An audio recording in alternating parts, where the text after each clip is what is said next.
কালকে শুনলাম একজনে বলছে যে তোরা যে যাই বলিস ভাই, আমার সোনার হরিণ চাই। আসলে সোনার হরিণ চাই আর লাভ নাই ভাই। সোনার হরিণ পেতে হইলে ওই ধরনের কাজ করতে হয়।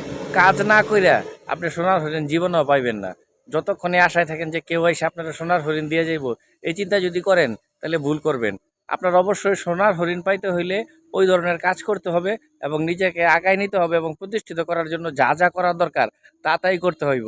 আসলে আপনি যদি চিন্তা করেন যে আপনি প্রতিষ্ঠিত হইবেন, সোনার হরিণ পাইবেন, কেউ আপনাকে সোনার হরিণ দিয়ে যাইব, ওই আপনি আশায় স্বপ্নে বুন বাঁধতেছেন যে না আপনি সোনার হরিণ চাই, কেউ সোনার হরিণ আমারে আয়না দিব, বা আপনি ওই ধরনের কাজ না করলে আসলে পৃথিবীতে যত ধরনের মনীষীরা আছেন তারা কাজই করছেন এবং কাজ করার ফলে সফলতা আগাইছেন বা সফলতা পাইছেন।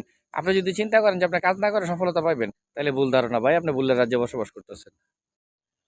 কালকে শুনলাম একজনে বলছে যে তোরা যে যাই বলিস ভাই, আমার সোনার